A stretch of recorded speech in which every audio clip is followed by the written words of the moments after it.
Hello friends, welcome back to TBC. IQOO தரப்புல ஒரு புது ஃபோனை இந்தியாவுக்கு எடுத்துகிட்டு வராங்க. இந்த ஃபோன் வந்து IQOO Z3. புதுசாக ஒரு சிப்செட்டை இந்த ஃபோனை இன்ட்ரடியூஸ் பண்ணியிருக்காங்க. இந்த ஃபோன் தான் அந்த சிப்செட் வர போகிறது. கேமிங்கை மென்ஷன் பண்ண ஒரு ஃபோனாக வந்து இது வருது.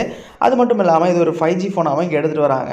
உண்மையாக நல்ல விஷயம் தான். இந்த பட்ஜெட் செக்மெண்ட் உண்மையாக நல்லா இருந்தது. ஃபஸ்ட் இந்த ஃபோனோட கலர்ஸ் பற்றி பேசணும் அப்படின்னா 3 கலரில் அவைலபிலிட்டி இருக்குது. பிளாக், ஒயிட், ப்ளூ அப்படின்னு சொல்லிட்டு 3 கலர் நமக்கு எடுத்துகிட்டு வராங்க. காமனாக பார்க்குற மாதிரியான கலர்ஸ் தான். உங்களுக்கு ஓவர்வியூ பார்த்தீங்கன்னா ஃபிங்கர் பிரிண்ட் வந்து சைடில் கொடுத்துருக்காங்க. ஃபோனோட சைடில் ஃபிங்கர் பிரிண்ட், கீழே எப்படியே வால்யூம் ப்ளாக்கர்ஸ். வெயிட்டை பொறுத்த வரைக்கும் 185 கிராமுக்கு எடுத்துகிட்டு வந்துட்டாங்க வெயிட்டு. Thickness 8.5 மில்லிமீட்டருக்கு thickness. கரெக்டாக கிளாஸா இல்லை பிளாஸ்டிக்கா அப்படிங்கிறது தெரில. பிளாஸ்டிக்காக தான் இருக்குது, அதிகமான வாய்ப்பு இருக்குது, பார்க்கலாம். அதுக்கடுத்து இந்த ஃபோனோட ஃப்ரண்ட் வியூக்கு வந்தோம் அப்படின்னா 6.58 இன்ச்சஸ் இருக்கக்கூடிய ஐபிசி எல்சிடி பேனல். என்ன ஐபிசி எல்சிடான்னு கேட்டிங்கன்னா, ஆமாம், இங்கே ஐபிசி எல்சிடி தான் கொடுத்துருக்காங்க. கொஞ்சம் ஒரு சின்ன இதாக தோணுச்சு, இருந்தாலும் கூட அதை காம்பன்சேட் பண்ணுறதுக்கு HDR10+க்கான வீடியோ சப்போர்ட்டிங் 120 ஹெர்ட்ஸ்க்கான ரெஃப்ரெஷ் ரேட் இந்த மாதிரியான விஷயங்கள்லாம் கொடுத்து அப்படியே பூசி முழுகிட்டாங்க. அதனால் டிஸ்பிளே ஓரளவுக்கு நல்லாவே இருந்ததுன்னு சொல்லலாம். டிஸ்பிளே பொறுத்த வரைக்கும் ஒரு வாட்டர் ட்ராப் நாச்சிருக்கக்கூடிய டிஸ்பிளேவாக எடுத்துகிட்டு வந்திருக்காங்க. பிக்சல்ஸ்னு பார்த்தீங்கன்னா 1080x2400 வரைக்குமான பிக்சல். Screen ratio 20:9. ஸ்க்ரீன் பார்க்க நல்லா இருந்தது, பெசில்ஸ் சின்னதாக இருந்தது. ப்ரொடக்ஷனுக்கு என்ன யூஸ் பண்ணியிருக்காங்க அப்படிங்கிறது கன்ஃபார்மாக தெரில. யூஸ்வலாக Gorilla Glass இருக்கும் அப்படிங்கிறது தான். Gorilla Glass 5 ப்ரொடக்ஷனுக்கு இங்கே இருக்கலாம். இந்த ஒரு விஷயம் தான். ஃபுல் ரிவ்யூவில் அது என்ன அப்படிங்கிறதையும் கவர் பண்ணலாம். ஃபோனோட பேக் சைடு பார்க்க நல்லா இருந்தது. கேமரா பார்க்க கொஞ்சம் டீசெண்டான ஒரு பம்போடு இருந்ததுன்னு சொல்லலாம். 64 மெகாபிக்சலுக்கான ப்ரைமரி, 8 மெகாபிக்சலுக்கான அல்ட்ரா வைட், 2 மெகாபிக்சலுக்கான மேக்ரோ. கேமராஸ் பற்றி பெருசாக பேசணும் அப்படிங்கிற அவசியம் இல்லை. ஏன்னா யூஸ்வலாக இந்த பட்ஜெட் செக்மெண்ட்டில் பார்த்துக்கிட்டு தான் இருக்கும். நிறைய ஃபோன்ஸ் போக்கோ, ரியல்மி எல்லாமே இந்த 64 மெகாபிக்சலை போட்டு தேதின்னு தைச்சிட்ருக்காங்க.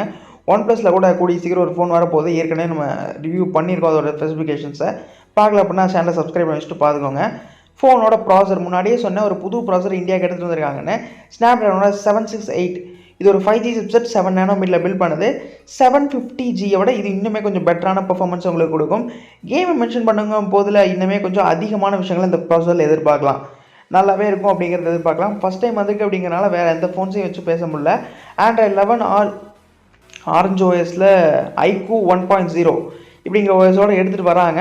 இந்த மாதிரி விஷயங்கள் நல்லா இருந்தது. ஃபோனுக்கு இனிமையாக ஒரு புது இம்ப்ரெஷனை கொடுத்தது.